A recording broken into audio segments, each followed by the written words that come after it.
PS, camaradas, uma saudação especial a todos os membros da mesa, em particular ao Francisco e ao Sérgio, também uma calorosa saudação a todos os camaradas.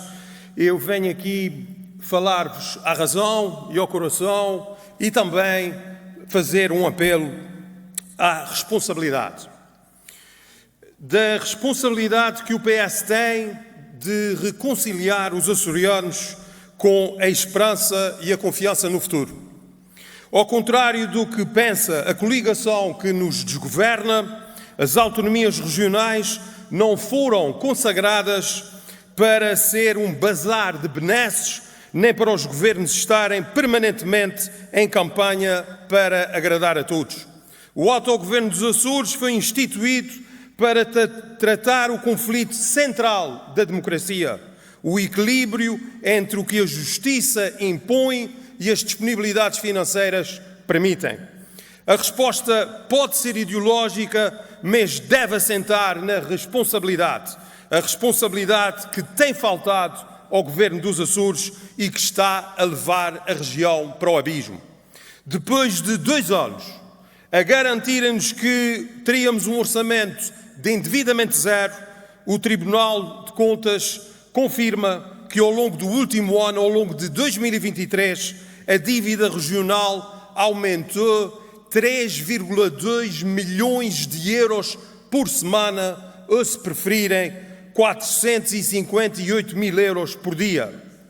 E o pior é que o Governo Regional não dá qualquer sinal de inverter esse percurso de irresponsabilidade. A prioridade, dizem, é rever a Lei de Finanças Regionais, mas ninguém percebe esta estratégia.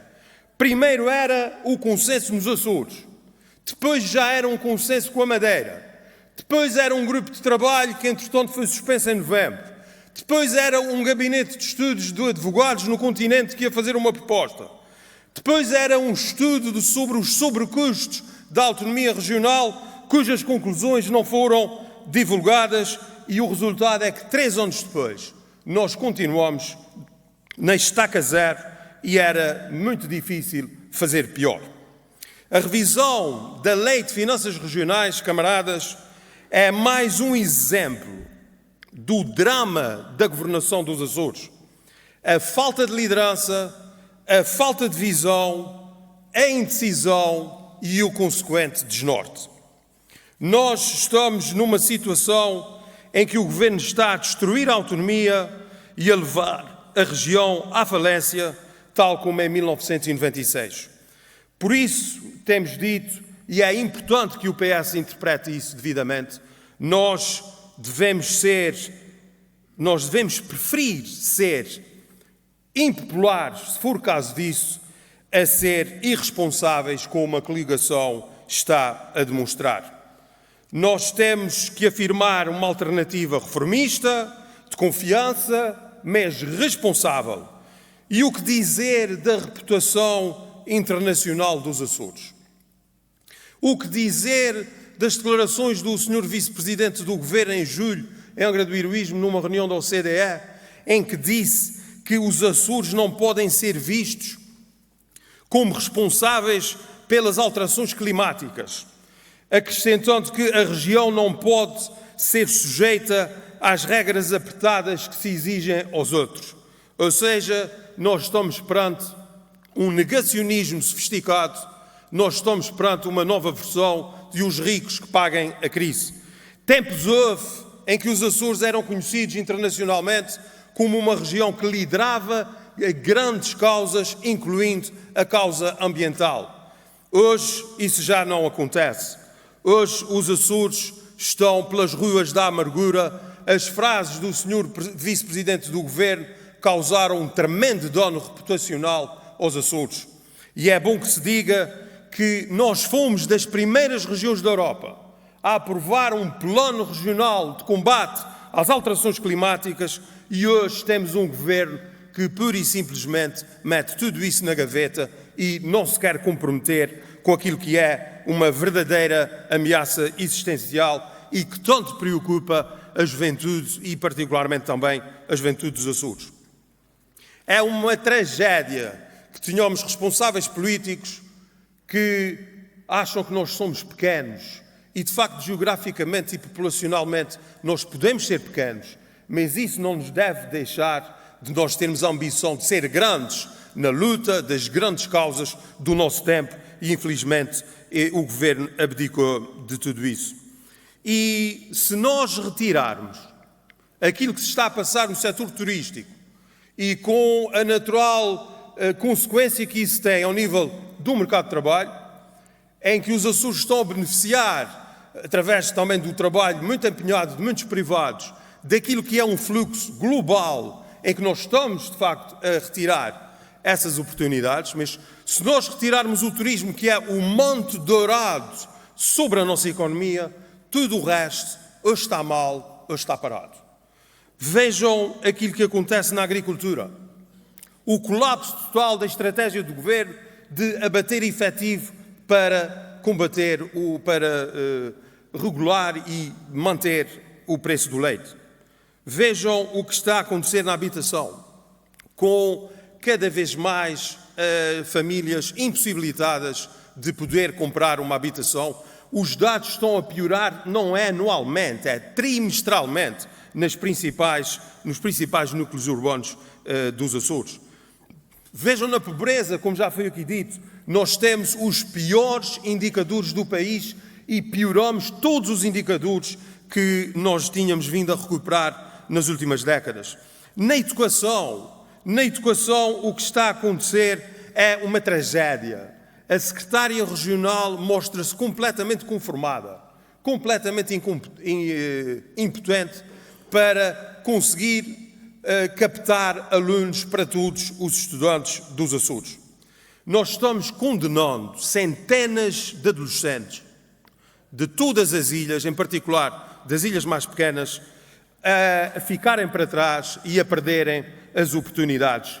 A educação, esta grande causa de todos os socialistas, está a ser completamente maltratada por este Governo e nós estamos a criar uma situação inadmissível no século XXI, uma situação de desigualdade e de injustiça que nos deve impressionar a todos. Por isso é que vos digo, camaradas, e nós não devemos ter medo de dizer isso, nós estamos perante o Governo mais incapaz e mais incompetente da história da nossa autonomia.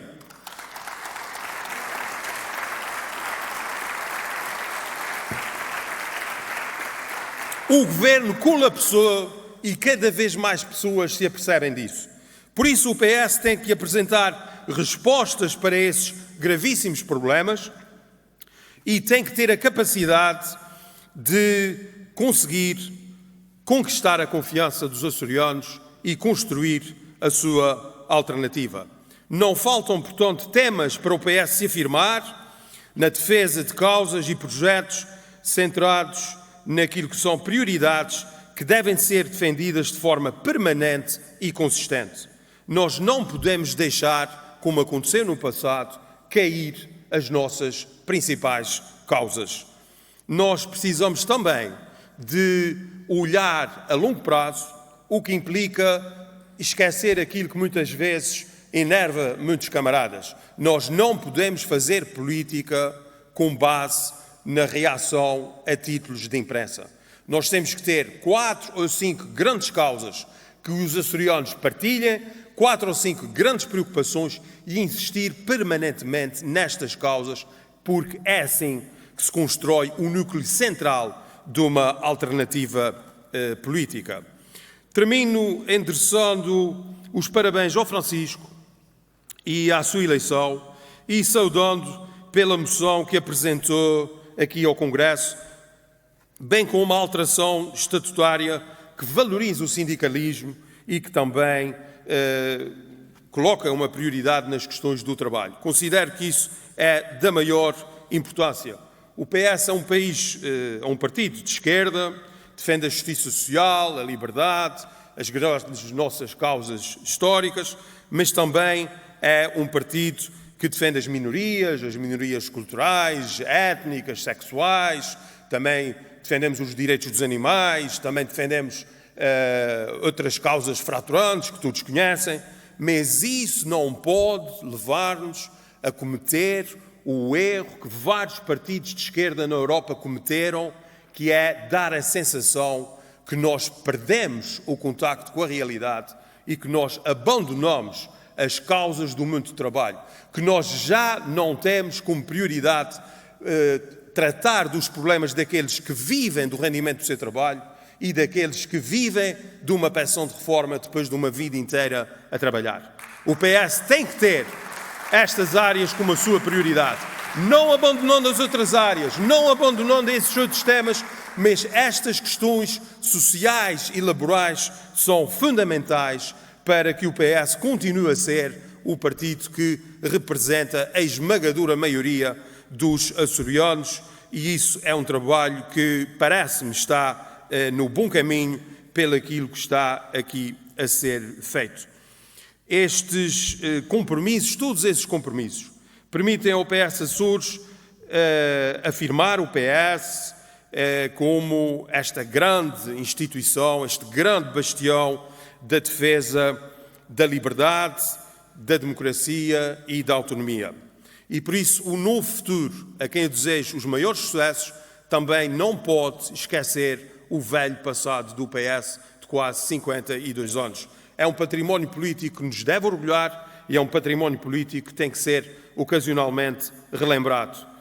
Por isso, camaradas, desejo os maiores sucessos ao futuro do PS, os maiores sucessos ao Francisco e à nova direção do Partido Socialista, e viva os Açores, viva o PS!